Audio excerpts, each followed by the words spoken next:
This guy as a young man had a dream to become a big movie star, to come to Hollywood and to become a great director and producer and a writer and all those kind of dreams he had. Of course, everyone told him it can't be done. But he wouldn't take no for an answer, and he moved across from New York to Los Angeles to Hollywood. And of course, one day, after struggling, like we all do in the beginning, to get into TV and into movies, he had this idea of writing a script. And in longhand, he wrote this script, which was Rocky.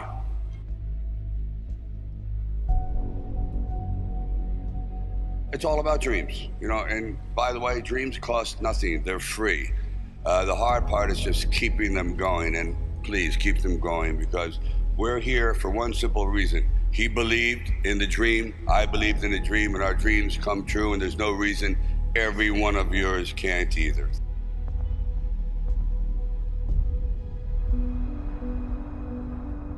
I used to sit in this little apartment, and it was a room. As a matter of fact, the room was so small, I remember I was able to open up the window and close the door while sitting on the bed at the same time. It was like 8 feet by 8 feet by 9 feet.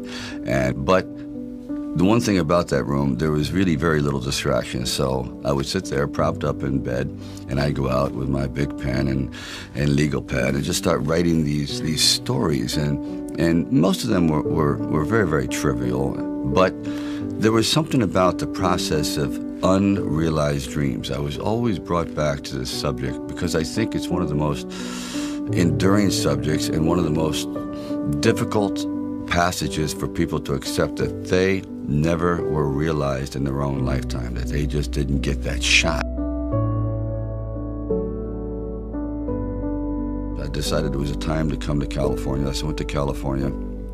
And I moved in the valley, and things weren't going very, very well there. As a matter of fact, I had to go out and try to sell my dog because he was either do that or he just was not going to be very well fed. And then one night, I went to see Muhammad Ali fight. For one brief moment, this supposed stumble bum turned out to be magnificent in the fact that he lasted and knocked the champion down. I said, boy, if this isn't a metaphor for life.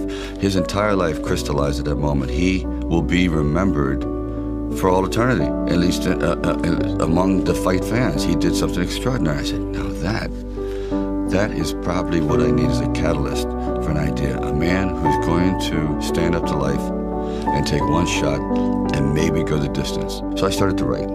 And it was one of those writing frenzies. And 3 days later, I came up with the script of Rocky. Now, the script by no means was a finished piece of material. It was probably about 90 pages, and maybe 10% of it remained in the final script, but it was done. I first met Bob Chardoff and Irwin Winkler, and I believe I was there on a casting call.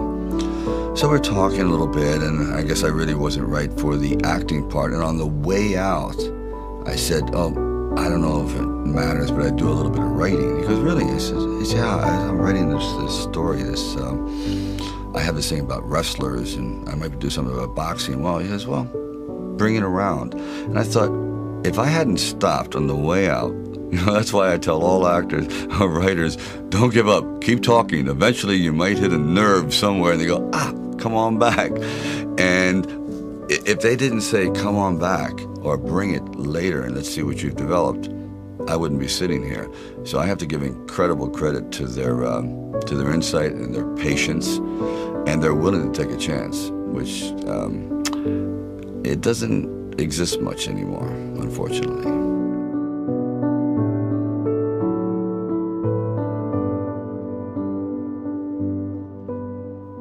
Originally, when I brought the script to them, they were fairly enthusiastic about it. The one thing they were not enthusiastic about was me playing the part, and I really can't blame them at the time. But there was something inside of me that this opportunity is never going to come around. And I really wasn't used to money, and I had no idea of what I would be missing. But the temptation started to come forward. First, it was 25 grand and $100,000. I go, well, I never heard of 100,000 because I had like 106 dollars in the bank. And like I said, I had to sell my dog, and things were not looking very, very good.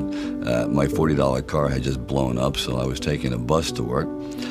But still, it didn't matter. I wanted to stick with it. Then it went up to $150,000, $175,000, and it went up to $250,000. Now my head was starting to spin, and it went up to $330,000, and probably I heard it went up to $360,000. And I thought, all right, you know, you've really managed poverty very well. You've got this down to a science. You really don't need much to live on. I had like sort of figured it out. So I was not in any way used to the good life. So I thought, you know what?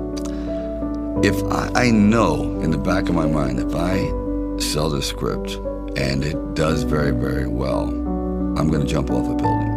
And if I'm not in it. So this is one of those things where you just roll the dice and you fly by the proverbial seat of your pants. Say, all right, I gotta try it. I gotta just do it. I may be totally wrong, and I'm gonna be taking a lot of people down with me, but I just believe in it. We were working with the handheld camera at the time with Garrett Brown, and it was somewhat experimental. And he'd film me running through shopping malls and up down the steps and flights. Curved corridors along the river until finally my legs basically gave out and I'm like writhing on the ground, and I want to rise up and say, John, I'm dying here. And he goes, no, use it. Use the pain. I said, for what? I mean, I'm in misery. He goes, well, no. You know, it's giving your character, it's giving him some depth. I said, it's giving me bruises. It's giving me like agony. I can't sleep at night. Like the scene where we just jumped down and saw this ship along the dock, docked along the pier. And I said, just jump out, run as fast as you can along the ship. And I'm running and running. I said, you know what? My legs are buckling. I'm literally going to crash down here. Teeth are going to go, jaw, face. I'm just going to be ground down to this flat-faced image. Please. And I just barely made it.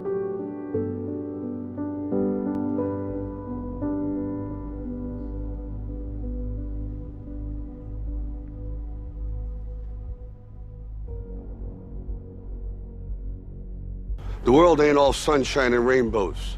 It's a very mean and nasty place, and I don't care how tough you are, it will beat you to your knees and keep you there permanently if you let it. You, me, or nobody is gonna hit as hard as life. But it ain't about how hard you hit. It's about how hard you can get hit and keep moving forward. How much you can take and keep moving forward. That's how winning is done.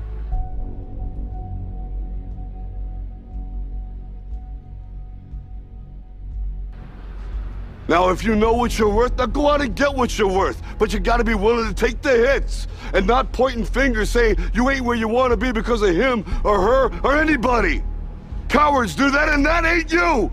You're better than that.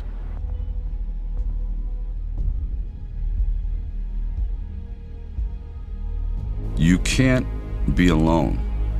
To really succeed, no man really is an island. When you find the right components in your life, the right people that gel with you, then you feel as though you're invincible. It may be a fallacy, but you at least feel as though you can take all that life has to dish out.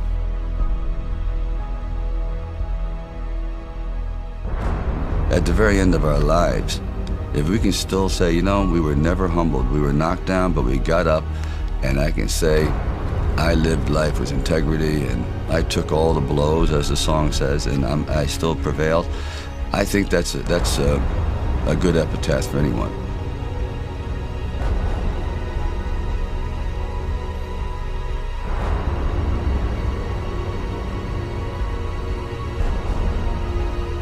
It's all about dreams, you know, and by the way, dreams cost nothing. They're free. The hard part is just keeping them going, and please keep them going, because we're here for one simple reason. He believed in the dream, I believed in the dream, and our dreams come true, and there's no reason every one of yours can't either.